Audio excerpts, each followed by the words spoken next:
تماشاوان هجا دم باش دل بخوین دارم ایروژی هف پیوینه که گلکی تایبت جوارا پیشکش دکم. پیتر گالبریس دیپلوماتکی امریکیه کردستان روجلات ناوین وکا کفا دست خواه ناستکه لگلک ولاتان سفیر امریکا بو لکرواتیا و داوی یک جراویشکارین سرکه بو در نویساندن دستورا عراقی دا یک جوان دیپلوماتانه که سرخوابونا کردستان و آواکرنا دولت کردجی دخوازه دپاریزه پیتر گالبریس ایرو میوان منه همی بحثا گلک پرسین گرین بکم بری دست به هف پیوینه بکن پیتر بخیراتی دکتور پیتر تا گوت اف هر سه آلی که ده گرافیکا مده هنه پیوسته هر سه جی آلین کردستانه بن لیلی یک کردستانه یک یا سوریه یک یا عراقیه بلکه روزین بیدا هر سه آلان جی بکن آلا کردستانه بخیر هاتی دکتور پیتر هر حال تو شارزای روشا کردانی وان باش ناستکی روشا نافخوایی یا کردان و روشا وان لنافچه نها چاوا دبینی جنیزیک و جیوان دشو بینی چاوای روشا کردان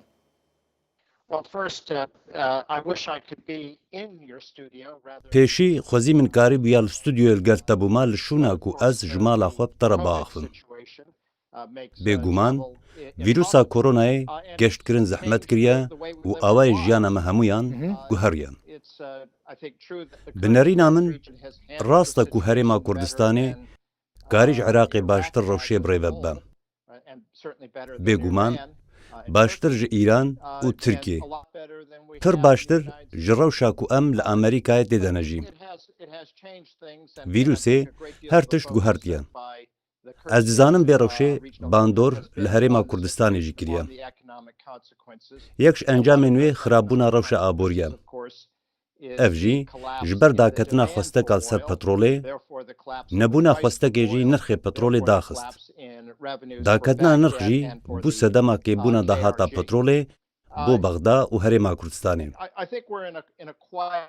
نها کردستان عراق دمک آرام را درباز بم سالا 2017 گاوا گیش پرسیحات کرن بویرن دراماتیک پایده هاتن جوی دمیوشونده آگربست هیم نها دو سروک وزیر نول سرکارن بنارین آمن سروک وزیر های عراقی توازل گل هرما کردستانی سروک وزیر نو و سروک هرما کردستانی کار بکن بنارین آمن پیشوچون چه بویا لی خوسته کامازن آگل کردستانی بو سرخوبونه سس نبویا بباوری آمن زو یان درنگ سرخوبون پیکته has not gone away, it won't go away, and I think the way the world works, it will happen sooner or later. باشه دکتور پیتر تلگلک جهان دمین جدادا به کردان را کار کرد مثلا لگور نریناتا ناکوکین پارتین کردی لگور دمین بره چاوانه یعنی ناکوکی کردتر بونه یعنی جیش بره باشتر روشا کردان مبستا من پیوندین سیاسیین آلین کردی پارتین کردی There's the famous saying, the Kurds have no friends but the mountains. گوتنه که بناو دنگ هیا دبیجه جبلی چیان ت دوستکی کردان نینم. از هرگاو چند پیوان لوی هفوک زیده دکم و دبیجم دجمنین کردان پرن و ین هری خراب جی کردن. جبر ناکوکی نابرا پارتین کردی زراره که زیده گهشت کردستانی. هر وها جبر آمادنا جبو برجواندیه که سیاسیه دمکی قربانیه به برجواندیه نشتمانی بدن. ما اف بزلالی دجوتمها 2017 هنددید. بنارین آمن اگر انیه که یگرتی هبویا هرما کردستان ادکاری بروانی کرکوک و نافچین دن بکم. اگر یگرتی بونا دبکونها کردستان سربخوا بویا. بباوری آمن اپرزگریکا از دبینم که سروک نیچیروان بارزانی و سروک وزیر مسرور بارزانی هول دانه وان ناکوکیان کم بکن برای رونشتنا لگه سرکردین یکیتیان نشتمانی کردستانی. هفرکی دنابر هرما کردستانی و اداره کردی لباکور روجلات سوریه دجی هیا. دهنك دمان دناكوكي تنبون تو گشتی خالکی کو سینور بگرتن از پر کیف خوشم کو سروک نیچیوان برزانی و جنرال مظلوم به هفره کار دکن و پیشوچون چه بویه بو آواکرنا پیوندین باشتر دناف براوان هر دو بشین کردستانی دا.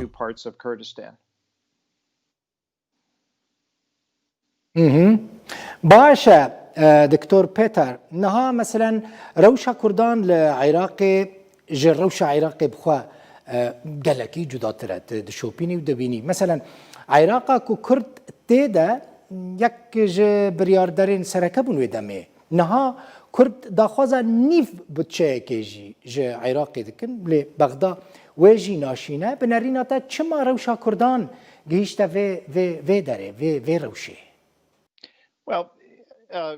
خالا یکم اوه جبر داکتنا نرخی پترولی دهات عراق سینورداره. راستی اوه گاوا عراق و دهات سینوردار دابشت که سرپری ناده کردان.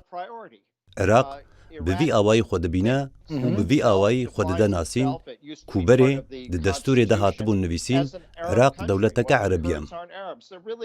ددمه ده کرد نه عربن. تجاری کرد وک ولاتین پلیک این عراقی نهات ندیتن. لوما اگر عراق دولتک بویا کو بشکی کردستانی و کفته ده بویا هنگی دهات پیش بینی کرن اگر بچه ببرین وک هوی بچه همو ولات ببرین. لپشکا کردستانی یاج صدی حفده هر پیدگهشت. نها نبی آوائیه. با آوایی که دراماتیک و اف ده سال نوبرا 2014 2017 هنده دید. ددمه که ده که داعش گفه که مازن بود سر عراقی سروک وزیری و چاقی حیدر عبادی چکر پرین هرما کردستانی برین تاوی کو هرما کردستانی تکانه هیزا میدانی یا شر دجی داعشی بود. عراقي كردستان وك بشكي جا عراقي وقلوي وك ولاتين عراقي نديد. تفقر القل كردستاني وك دانستاننا القل دولتك جدابو. بباور يامن افرسگريكا سركيا. بيگومان بيوسته هرما كردستاني بشكا خرجين خوار بگرا. اري دبا کو پیوست به برین دهنک خرجین سروری ده بکرن. لپرانیا پرین کو عراق بو خرجین سروری ده پشکا کردستان اشته ده. وک نمونه خرجین ارتش عراقی خرجیا پیشمرگیان جی هیا. حوجناکش پرین هرما کردستانی بدن ارتش عراقی. ددمکی ده دوی پرین پیشمرگیان جی بده. اوفیسین دیپلوماتیک این کردستانی لدر وهنه. نابش پرین کردستانی بدن اوفیسین دیپلوماتیک این عراقی و پرین اوفیسین خوشی بدن.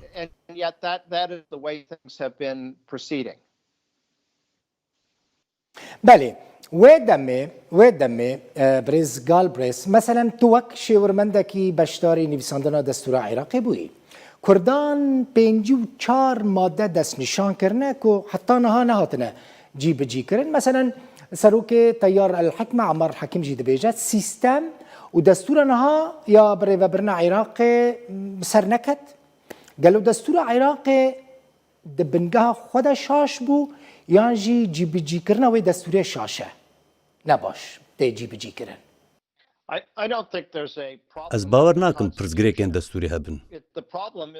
پرسگریک دجیب جینا کرنا دستوری دایم. راستی از هفکاری خو لزانینگها پنسیلوانیا برندن اولری لسر وی آخفین و ما 54 مادین دستور عراقی دست نشان کرن کو نهات نجیب جی کرن. هنک جوان جین دن گرنگترن.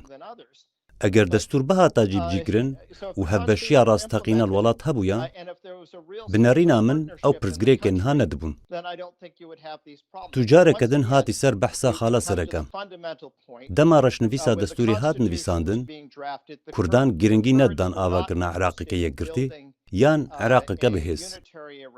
تکانه گرنگی آوان بو پاراستنا سرخبونا دفاکتو یا هریما کردستانی بون. عراقی جینا دخواست دولت آواب که. بقاسی کو دلخوازا پاراسنا برجواندین شیعی و سنیان بون. آنکو جبر ناسنامه کوا یا هبش نینا و پیبندیه کوا هبش بوی ولاتینینا چ دەستورێ دەبێ نویساندە ژی ناخویە تفەرقی چێ بکە.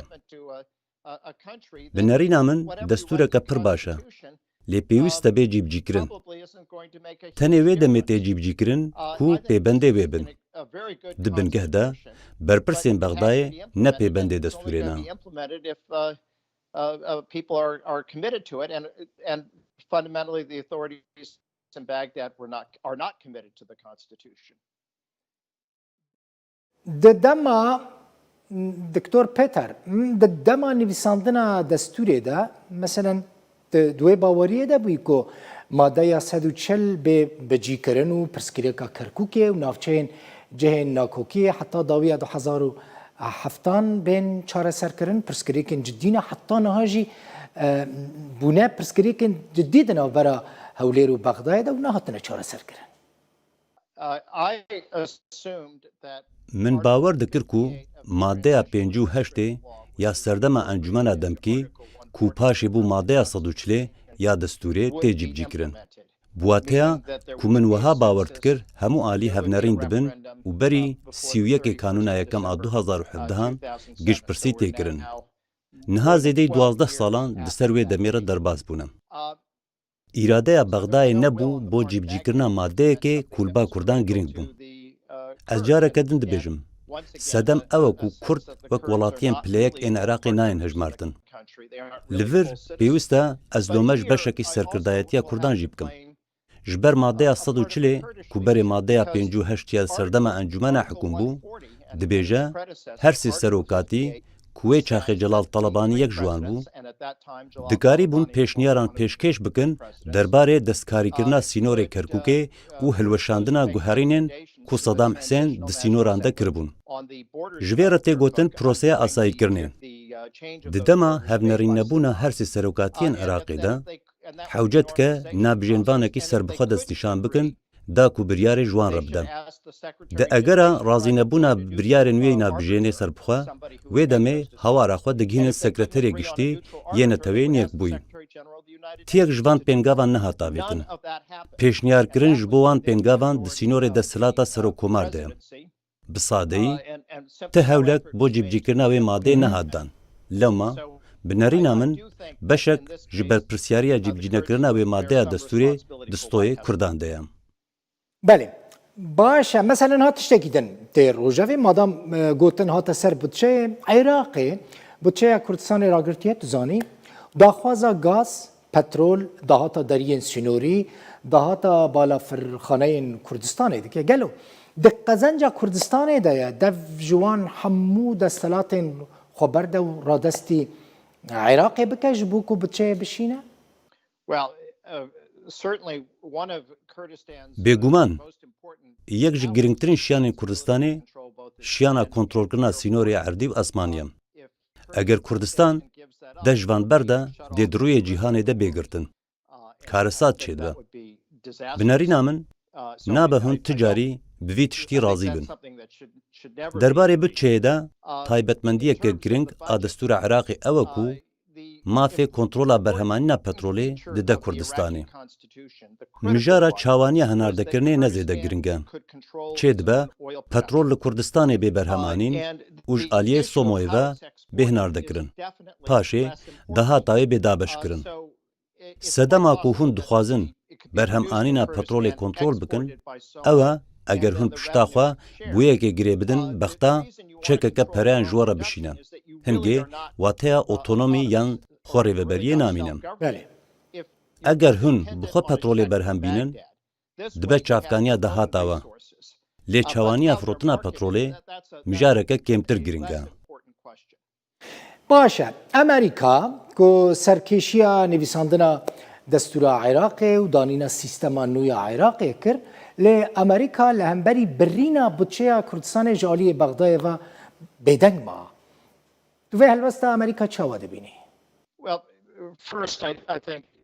Bi nerîna min baştirîn tişt ew e ku pirsgirêkên navxweyên Iraqê ji aliyê Iraqiyan bi xwe ve bên çareserkirin. An ku ji aliyê Kurdan û hikûmeta navendî ya Bexdayê ve. Hêzeke derve dikare alîkar be. Lê nabe bê pêşbînîkirin hêzeke derve tew Amerîka jî وەرە هوندور وان پرسگرێکان چارەسەر بکە. دائما سر مجاركة دن بريز غالبريس جون بولتون ده فينا كخدا كو ما بيرت شي كربو دبيجا عراق دي جاركة دن نابة دولتك كوج هجمونية يعني هيمنية إيران رزقار بوي يعني دبن هيمنية إيران دايا يعني باشترا جبو برجواندية أمريكا ونافشة عراق هلوشة وأمريكا جي اعتراف بدولة سربخويا كردستان بك تو في بيرو باوريا جون بولتون شاود بيني؟ Well, I agree with John Bolton, who actually ئەس هەڤنەرینم لەگەر جۆن بۆڵتون کو پشتگیریە سەرخۆبوونا کوردستانێت بکە. what happened in Iraq تشتا 2030 لە عێراقی قەومی سەرۆکەوێ چاخەی ئەمریکای جۆرج بوش عێراق داگیر کرد. Iraq, عێراق و ئیران وەک دوو وڵاتێن خراپکار هەژمارتن. لێ بێگومان but of course وێ at دەمێ that time, ئەو هەردوو وڵات مەزنترین دژمنên هەبوون جیهانێدا. دژمناتیە سەدام و ئایەتوڵەهان. پشتی داگیرکردنا عێراقێ برەیە پرۆسەیەکە دەموکراتیک و دادمەند هێزên شیعی کو هەفپەیمانên ئیرانینا دەستهڵات زەفتکردن. ڕێخستنا بەدر ساڵە 1982 لە تەهرانê هات چێکردن. چەند دەه ساڵن ئیران پشتگیریە پارتیا داعوەجی دکەم. ئیرۆ بەغدا نێزیکترین هەفپەیمانێ تەهرانê li cîhanê. Ez vê înkar nakim û gilî jî jê nakim. Ev bijardeya hêza piraniye li Iraqê. Lê çewte ku bê pêşbînîkirin Kurdistana ku xwe birêve dibe, bibe beşek ji wê hevpeymaniya Îranê re. Kurdistan bi awayekî xwezayî nêzîktirê Amerîkayê. Ji ber çend sedeman serxwebûna Kurdistanê ku hêviya gelê Kurd e di berjewendiya Amerîkayê de ye. Herwiha ji bo aramiya navçeyê jî bi sûd dibe. Serxwebûna Kurdistanê ji bo Kurdistan û ji bo Iraqê jî baştir e. I think actually after independence both Iraq and Kurdistan will be better off. باش تو دوێ باوەریە دەی مادام me behsa serxwebûna Kurdistanê kir دوێ باوەریە دەی ku rojekê ji rojan encamên giştpirsiya referanduma 25 îlûna 2017 weke çareseriyekê bêdîtin ji bo çareserkirina hemû pirsgirêkên Iraqê û Kurdistanê? Erê, referanduma 2017 biryara yekgirtiya gelê Kurdistanê bû ji bo serxwebûnê. Wateya wê ne ew bû ku rasterast serxwebûn bêragihandin. Ji ber divê di navbera Hewlêr û Bexdayê de danûstandin li ser serxwebûnê bên kirin. Heta ev biryara xelkê neyê berevajî kirin, her wekî xwe dibînin. Ne mimkûn e bê pêşbînîkirin gelê Kurdistanê hizra xwe biguherin. Di demekê de ji sedî 93 xelkê dengê xwe dan serxwebûnê. Ne mimkûn e gelek di sînorekî coğrafî wek Kurdistanê de di welatekî de bêhiştin ku naxwaze beşik jêbe. Li Yekîtiya Sovyetê binêre. Ji bo dema zêdeyî 5 salî Lîtvanya, Latviya û Estonya kontrol kir. Jê 1940 heta 1991 bo dema 51 salan. Lê vê xwesteka gelên wan welatan ji bo serxwebûnê neguhert. Gava Yekîtiya Sovyetê ber bi lawaziyê ve çû wan welatan serxwebûn ragihand. Ez yekem balyozê Amerîkayê yê Kroatyayê bûm. Wî welatî jî bo demeke dirêj hewla serxwebûnê dida û bi derbasbûna demê re bi dest xist. Bi nêrîna min ev belgeya ku Kurdistan zûyan dereng serxwebûnê bi dest dixe. Kes nikare înkar bike. Gelê Kurdistanê serxwebûnê dixwaze. Xwedê ti dewletek çê nekiriye. Tew Amerîka jî. Eger dewletek nûnertiya xwesteka gel neke, çima yekgirtî bimîne? Wê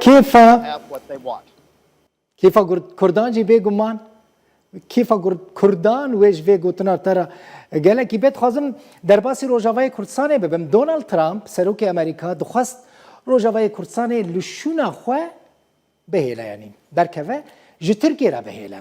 Birêz Galbraith piştre biryar hate guhartin tu duê baweriyê deyî ku wek çawa Amerîka Başûrê Kurdistanê ji sala 1991 ve li şûna xwe nehîşt, parast, lê ma heta îro بە هەمان ئاوایی لە ڕۆژاوای کورسانێژی بمینە هێزن ئەمریکی یانجی ئەمریکا؟ بەری هەرتشتی بنەرینا من کوردستانە عێراقێ bi temamî parastiye. Tu guherînek di pêgeha wê de naqewme û ji aliyê Amerîka, welatên Ewropa û netewên yekbûyî ve wek herêmekê îtiraf pê hatiye kirin. Ez di vî warî de nedilgiranim. Derbarê Rojava, gava Serokê Amerîka bi telefonê bi Erdogan re axivî, bi kurtî xanîtî li wî xelkî kir ku hevmilê Amerîkayê li dijî dewleta Îslamî şer kirin. 11,000 kuştî di rêzên Hesê de hebûn. Di demekê de 5 Amerîkî hatin kuştin. Bi ser de jî rêz li wê qurbanîdanê nehat girtin û xanîtî li wan hat kirin. Nûçeya xweş ew e em dikarin hinekî piştrast bin ku Donald Trump ji meha kanûna duyem a sala bê ve êdî Serokê Amerîkayê nabe. Li Amerîkayê cemawerê wî pir kêm e. Rapirsî nîşan didin ku Joe Biden bi 10 xalan li pêş wî ye. Li hemû wilayetên serekel pêş e. Joe Biden ji sala 1990 ve Kurdan nas dike. Ez vê dizanim ji ber min Joe Biden bi Celal Talebanî, Samî Abdurrahman, Hoşyar Zêbarî û Necmedîn Kerîm danas kirin. Di sala 1990 de piştî ku Iraqê Kuwêt dagîr kir. Tewberê jî sala 1988 piştî kîmyabarana Kurdan piştgiriya yasaya rêgirtina jenosaydê kir. Di vî warî de tomareke wî heye ku vedigere berî 32 salan. Belê. Dibe ku Sûrî jî bibe xwediyê sîstemeke federalî, meselen Rojavayê Kurdistanê jî di Sûrî de Sûriya Pêşerojê de bibin xwediyê herêmeke federal weke li vê derê li Başûrê Kurdistanê? Bêguman çareseriyek pêk tê ku la merkezîkirina Sûriyê li xwe digire.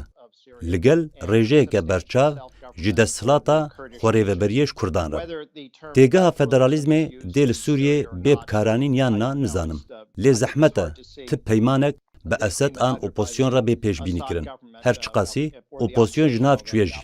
Lê bi nêrîna min çareseriyek ku rêjeyeke berçav ji xwarêveberiyê bide Kurdan dê pêk were. Rewşa Kurdên Sûriyê ji Kurdistana Iraqê cuda ye. Heye de ku partiya serdeste ne dilxwazê serxwebûnê ye. Bi awayê pratik jî bil berçavgirtina coğrafiya deverê serxwebûn neyek ji bijardeyan e bo Kurdên Sûriyê. Navçeya wan ne bi ser hevde ye û şêniyên wê tevlî hevin. Ji çend pêkhateyên neteweyî. Bi baweriya min çareseriya rast çareseriyeke ku asteke berçav ji xwarêveberiyê li xwe bigire û bikarin bi saya wê dirêjahiyê bidin ezmûna xwe ya siyasî li gel wek heviya zayendî û bi hev re jiyana pêkhateyên cihêrang. Baş e. Wê demê di çawa berê xwe didî girêbesta kompanya Amerîkî Delta Crimson Energy ku bi piştgiriya hikûmeta Amerîka li gel rêveberiya xwe ser ji bo 25 salan girêbesteke petrolê îmza kiriye. Ev nîşana wê yekê ye ku wê Amerîka ji bo demeke dirêj li Rojavayê Kurdistanê bimîne pirsa dawî ye. Brês Galprês. Ev girêbesteke navbera kompanyayeke Amerîkî bi navê Delta Crescent Energy û rêveberiya xwe ser a Bakurê Rojhilatê Sûriyê. Ez zêde derbarê wê de nizanim. Lê wek min di medyayê de xwend, girêbest çêkirina hinek zeviyên petrolê li xwe digire li gel hinardekirina beşekî ji petrolê. Sûdmendên wê girêbestê ew kompanî û gelê Rojava dibin ku dahata petrolê dikeve destê wan. Ev ne biryara hikûmeta Amerîka ye. Ji ber ew kompanî taybet e. Lê ji bo kompanyayeke taybet bikare li wê derê bixebite, pêwistiya wê bi destûrdana hikûmeta Amerîkayî heye. Bi nêrîna min, ev di aliyê siyasî de giring e ji bo Donald Trump. Ji ber eşkereyê ku ji wî re petrol ji mirovan giringtir e. Lê pêbendiya îdareya bêya Amerîkayê li hember gelê Rojava zêdetir dibe. Ji ber serokê bê Joe Biden Kurdan nas dike, ji Kurdan hez dike û giringiya wan dizane. Ez wiha dibînim ku Amerîka sibarojê de bi giringiyeke zêdetir هەولا پاراستنا دەستکەفتێن باکوورە ڕۆژهەڵاتی سووریێ بدەن. بله. gelekî spas Dr. Peter Galbraith dîplomatê Amerîkiyê naskirî dostê Kurdan spas ji bo vê hevpeyvînê bê hêviya ku te li Hewlêrê li stûdiyên Rûdawê bibînin spas te dema xwe da me gelekî spas mala te ava. Belê temaşevanên hêja spas ji bo we jî ku heta niha li me temaşe kir heta hevpeyvîneke din her du xwe şê dibin bi xatirê we.